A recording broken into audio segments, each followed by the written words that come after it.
Dan Henderson versus Michael Bisping for the 185-pound middleweight title, October 8th, from Manchester, live on pay-per-view. Listen, here's the thing. A lot of people have been talking shit about this matchup, right? And a lot of people have been very excited about this matchup. Here's the thing. For all these other people, all these other little pussies at 185, your Chris Weidmans, your Jacares, your Rockholds, right?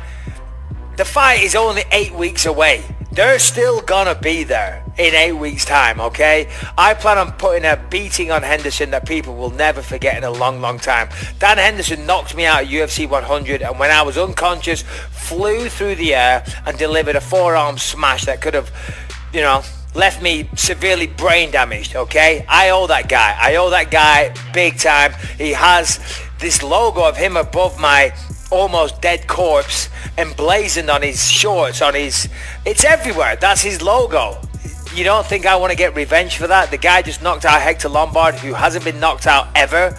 So he's still very, very dangerous. He's a tough opponent.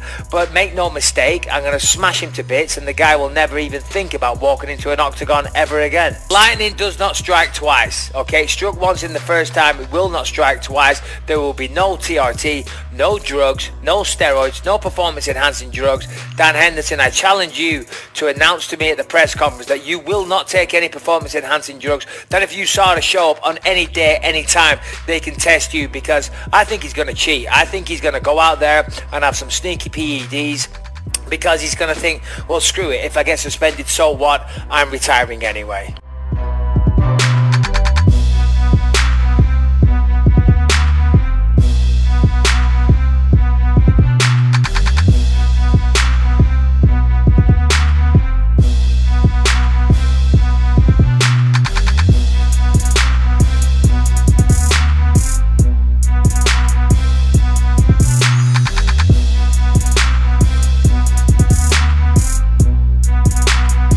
I think it was great when he was in the division, but he's not anymore, and he says he's coming back right after, but we'll see. He was having a hard time making 45. Now he's been fighting 70 pretty comfortably there. I have a hard time seeing him coming back. I know he'll try, but we'll see how his body reacts. But as far as him, switching around, I think it's ridiculous. That's part of the reason why there's been so many great fighters at 145, and with Aldo being the longtime champion, and he hardly fought, maybe once a year, and then finally somebody beats him and then takes off. So it's like our division's kind of been stagnant for a long time, and there's plenty of great fighters in the division. So I'd like to see more title fights in our division. Go to the next weight class and move on, but don't hold the belt hostage. And I really think that there's obviously a little bit of favoritism in that, and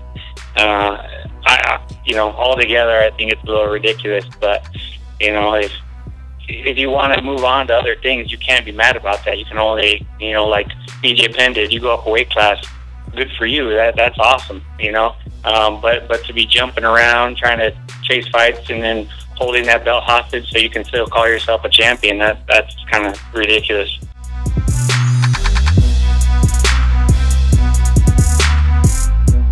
I'm looking to clean up the division. All these guys want to talk, but I don't think any of them can hang with me. None of them. And if I can't get a clean out the division, then I want a big fight and try to bring the belts together at 45 possibly. Conor and Aldo are getting ready to fight. After Conor fights Nate, we'll see how that fight goes. That's hard for both those guys, Nate and Conor. That's a crazy fight. I'm excited to see that one.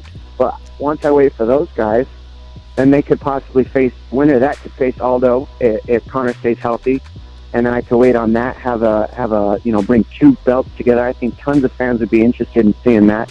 Me fought Aldo or McGregor, depending on who wins that one. And these are just fights that I feel can fill up seats. That people want to see the 135-pound division compete against either Aldo, McGregor, or somebody else new in the 135-pound division.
you serious?